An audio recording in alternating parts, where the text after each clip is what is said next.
Guys ಇವತ್ತು ನಿಮ್ಗೆ crane operate ಮಾಡೋದು ಹೇಳ್ಕೊಡ್ತೀನಿ. ಸೊ ಗಾಯ್ಸ್ ಇದೆಯಲ್ಲ ಮಾಮೂಲಿ ಸ್ಟೇರಿಂಗು ಎಲ್ಲ ಕಾರ್ ತರನೇ, ಬಟ್ ಇದ್ರಲ್ಲಿ ಸ್ಪ್ಲಿಟ್ ಡಿಫ್ರೆನ್ಷಿಯಲ್ಸ್ ಬರುತ್ತೆ. ಯಾಕೆ ಸ್ಪ್ಲಿಟ್ ಡಿಫ್ರೆನ್ಷಿಯಲ್ಸ್ ಕೊಟ್ಟಿದ್ದಾರೆ ಅಂದ್ರೆ ಚಿಕ್ಕ ಜಾಗದಲ್ಲೇ ಬೇಗ ಟರ್ನ್ ಆಗ್ಲಿ ಅಂತ. ಸೊ ಗೈಸ್ ಇದು ಎಕ್ಸಲರೇಟ್ರು, ಇದು ಬ್ರೇಕು, ಅದು ಕ್ಲಚ್ಚು. ಸೊ ಗೇರ್ ಲಿವರ್ ಎಲ್ಲಿ ಅಂತ ಹುಡುಕ್ತಿರ್ಬೋದು ನೀವು, ಇಲ್ಲೇ ಇದೆ ಗೇರ್ ಲಿವರು. ಇದೆಲ್ಲ ಕಂಟ್ರೋಲ್ಸು, ಇದು ಲೈಟು, ಆ್ಯಂಡ್ ಸೆಕೆಂಡ್ ಒನ್ ಬಂದ್ಬಿಟ್ಟು 2 ವೀಲ್ ಡ್ರೈವ್ 4 ವೀಲ್ ಡ್ರೈವ್ ಹಾಕೊಳ್ಳೋದು.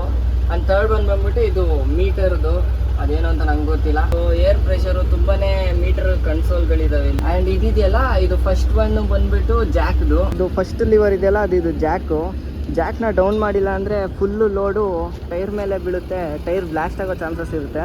ಸೊ ಜಾಕ್ನ ಡೌನ್ ಮಾಡ್ತಾರೆ, ಎಲ್ಲ ಲೋಡು ಜಾಕ್ ಮೇಲೆ ಬಿರಲಿ ಅಂತ. ಈ ಲಿವರ್ ಇದೆಯಲ್ಲ ಇದೆಯಲ್ಲ ಬೂಮ್ನ ಹೈಟು ಡೌನು ಮಾಡೋದು. ಮೇಲೆ ಎತ್ತಿದ್ರೆ ಡೌನ್ ಆಗುತ್ತೆ, ಕೆಳಗಡೆ ಬಂದರೆ ಹೈಟ್ ಆಗುತ್ತೆ, ಉಲ್ಟಾ ಇದರಲ್ಲಿ. ಆ್ಯಂಡ್ ಇದು ಸೆಕೆಂಡ್ ಲಿವರ್ ಬಂದ್ಬಿಟ್ಟು ಇದೆಯಲ್ಲ ವೈರೋಪು, ಹುಕ್ನ ಡೌನು ಅಪ್ಪು ಮಾಡೋದು, ಇದು ಸೇಮ್ ಉಲ್ಟಾನೆ. ಆ್ಯಂಡ್ ಇದೆಯಲ್ಲ ಇದು ಬೂಮ್ನ ಮುಂದೆ ಹಿಂದೆ ಮಾಡೋದು. ಇಲ್ಲಿ ಚಿಕ್ಕ ಲಿವರ್ಗಳಿದಾವಲ್ಲ ಅದು ರಿನ್ಚ್ದು. ಎಲ್ಲಾದ್ರೂ ದೂರದಲ್ಲಿ ಏನಾದ್ರು ಐಟಮ್ ಇದ್ರೆ ಅದನ್ನ ಎಳಿಯೋಕ್ಕೆ ಈ ರಿನ್ಚ್ನ ಯೂಸ್ ಮಾಡ್ತಾರೆ.